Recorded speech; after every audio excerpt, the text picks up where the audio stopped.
Hello friends, welcome to my new blog. आप सभी को राधे कृष्णा। आई होप आप लोग अच्छे होंगे, स्वस्थ होंगे और खुशहाल होंगे। सुबह हो गई, आज फिर बारिश ही हो रही थी। लगभग 2 दिन से यही हो रहा है और तेज बारिश लग रहा है। नवंबर में भी बारिश होगी, ठंडक इस बार पड़ेगी बम्पर।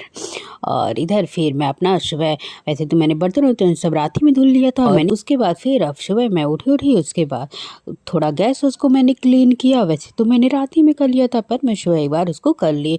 और फिर झाड़ू उड़ू लगाई, मैं जिस कमरे में सोती होती हूँ वहाँ में लगाई, बरामदे में लगाई। और फिर बाद में मम्मी अभी लगाएंगी ही, तो मैं बस इधर का ही लगा उगा के उसके बाद फिर ब्रश व्रश करके मैं चली गई नहाने।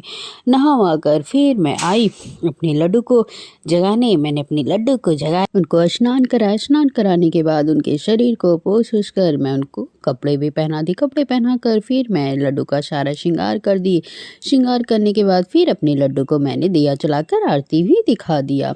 और उसके बाद फिर मैं आ जाऊंगी लड्डू का भोग लेकर। उनको मैं बादाम और किशमिश का भोग खिलाकर पानी पिला दूंगी। इधर मैं आ गई किचन में करने के लिए काम, क्योंकि आज फिर उसका पेपर है। तो मैं सोची लो मैं थोड़ा नाश्ता वास्ता बना देती हूँ।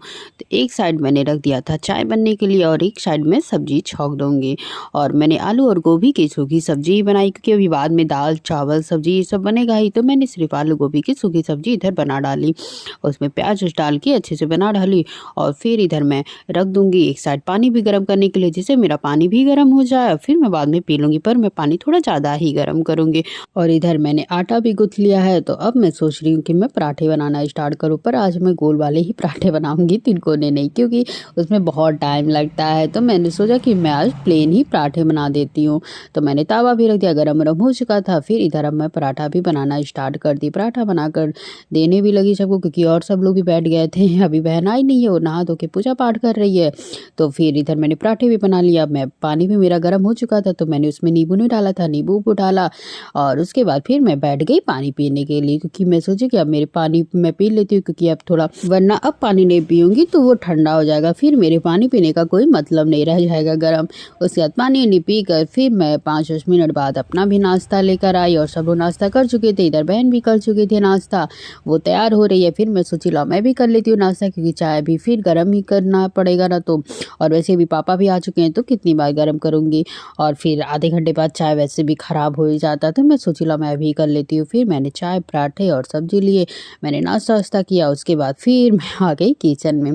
किचन को फिर मैंने क्लीन किया। क्लीन करने के बाद फिर रख दी दाल और एक साइड में रख दी कढ़ाई। और इधर मैंने करेले की सब्जी काट ली।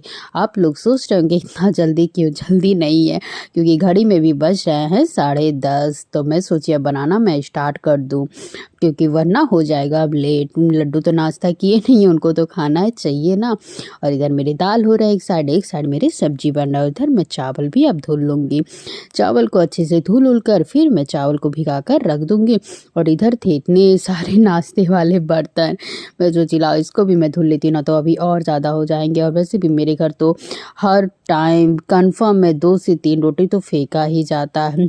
तो यहीं बगल में कुत्ते होते रहते हैं, तो लेकिन बारिश हो रही है तो गाय और कुत्ते होते कोई आ भी नहीं रहा, तो मानिए रोटी बर्बाद ही जा रहा है। तो मतलब हमेशा फेंका ही जाता है, ये कन्फर्म है। क्योंकि अक्सर मम्मी अगर बनाती हैं तो वो तो और ज़्यादा, उनसे पता नहीं क्यों थोड़ा बनता ही नहीं है, उनकी वजह से तो और ज़्यादा फेंका जाता है। और मुझे बिल्कुल भी अच्छा नहीं लगता कि खाना वेस्ट होता है जब।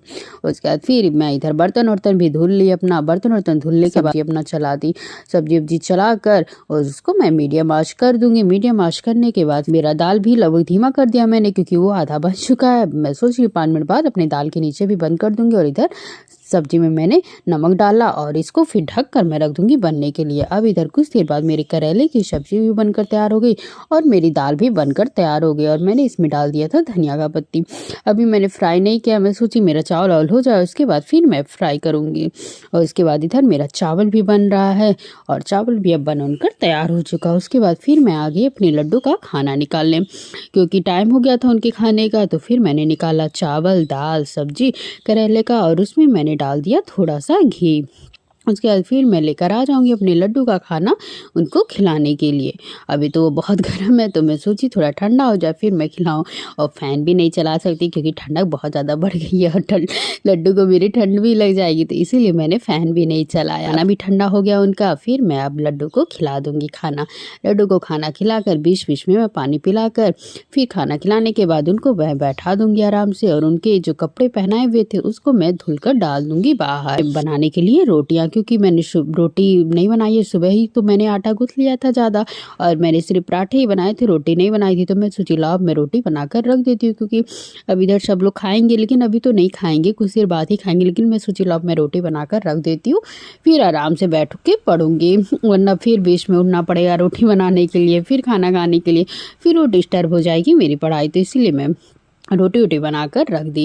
रोटी-वोटी बनाकर रखने के लड्डू को सुलाने के लिए मैंने उन्हें पानी-वानी पिलाया। पानी-वानी पिलाकर उनके श्रृंगार को उतार दिया, और मैंने देखा कि उनके कपड़े भी थोड़े गीले हो गए थे, तो मैं सोची कि लाओ मैं चेंज कर देती हूँ, क्योंकि बारिश का मौसम है और उन्हें ठंड लग जाएगी, बिल्कुल भी गीले कपड़े अच्छे नहीं लगते हैं।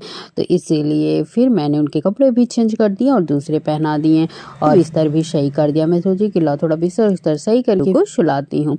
बिस्तर सही करने के बाद फिर मैंने लड्डू को थोड़ा टहलाकर सुला-उला दिया। लड्डू मेरे अब सो चुके हैं। उसके बाद मैं उन्हें थोड़ा उड़ा भी दूँगी, क्योंकि ठंडक का मौसम है, तो इसीलिए मैंने उन्हें थोड़ा-सा उड़ा दिया और उन्हें मैं सुला दूँगी। और फिर जो कपड़े मैंने निकाले थे, और मैं जब खाना खिलाती हूँ तो एक उनके ऐसे लगा देती हूँ, जिससे कोई खाना-वाना या कुछ भी गिरे तो उसी पे गिरे, तो वो सब मैं ले जाके धुल दूँगी। कपड़े तो मैंने उनके सुबह ही धुल दिए थे जो कल पहनाए हुए थे, और इसको भी मैं अब धुल-उल कर और बाहर डाल दूँगी फैलाने के लिए। वैसे तो बारिश हो रही थी, देखूँ अब बंद हो गई है कि नहीं, और वैसे भी जो मैंने सुबह कपड़े फैलाए हुए थे वो तो हो गए थे गीले। मैं सोची कि लाओ अब मैं इसको फिर से धुल ही देती हूँ, क्योंकि ये गीले हो गए हैं और पानी भी पड़ा होगा, तो जैसे धूल रहता है तो अच्छा नहीं लगता है। तो मैंने उसको फिर से उठाए वो वाले कपड़े, और उसको अब मैं फिर से दूंगी धुल, क्योंकि ये अच्छा नहीं लग रहा है, और वैसे भी मुझे लग रहा है क्या पता फिर बारिश हो ही, और इसीलिए मैं देखती भी रहूँगी, ना तो मैं टाइम से उनका कपड़ा उठा भी लाऊंगी, चाहे वो सूखे या ना सूखे मैं अंदर ही डाल दूँगी।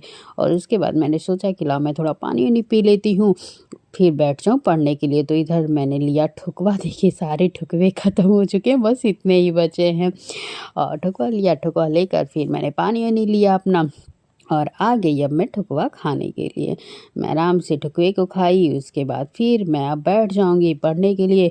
कुछ देर मैं पढ़-ओढ़ूँगी, फिर मुझे याद आया कि अरे मैं बॉटल धुल लेती हूँ, मतलब तांबे का बॉटल है, क्योंकि तांबे का बॉटल अच्छा होता है, उसमें पानी पिया जाता है, थोड़ी ब्लड की कमी नहीं होती है और सही भी रहता है। इसीलिए मैं और मेरी छोटी बहन हम दोनों तो तांबे के बॉटल में ही पीते हैं, और ये जो जग था ये भी तांबे का है, तो ये लेकिन एक प्रॉब्लम रहता है तांबे की बॉटल में, ये थोड़ा ब्लैक होता रहता है, तो वो अच्छा नहीं लगता।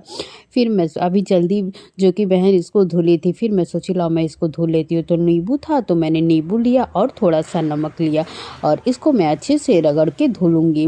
वैसे तो इसको बहुत ज़्यादा रगड़ना पड़ा, क्योंकि ये छूट नहीं रहा है, और वैसे नॉर्मल मतलब साबुन अमुन से या सर्फ से डिटर्जेंट से सबसे छूटता भी नहीं है। तो ये नींबू और नमक से मैं रगड़ूंगी तो जाके थोड़ा बहुत तो क्लीन हो ही जाएगा। और अच्छे से मैं वैसे तो अभी जल्दी ही धुला हुआ था, लेकिन ये तांबा आप लोग जानते ही हैं कि बहुत जल्दी ये थोड़ा काला काला हो जाता है, अच्छा नहीं लगता है। और रेगुलर इसमें हम दोनों पानी पीते हैं। मैं तो इस मतलब इसका गिलास भी है, मैं उस गिलास में भी पानी पीती हूँ। तांबे के गिलास ही हैं, क्योंकि पीना चाहिए, ये अच्छा होता है हमारी बॉडी के लिए। और पहली बात तो ये ब्लड की कमी नहीं होती है इससे। और वैसे भी मेरी छोटी बहन को तो उसको तो अक्सर जॉन्डिस होता रहता है, इसलिए क्योंकि वो बाहर का बहुत ज़्यादा खाती है, उसको ऑयली भी बहुत पसंद है, इसलिए उसको और होता है। तो मैं बोली कि ये तांबे का बॉटल में तो तुम ज़रूर पानी पियो, जिससे तुमको ब्लड की कमी ना हो।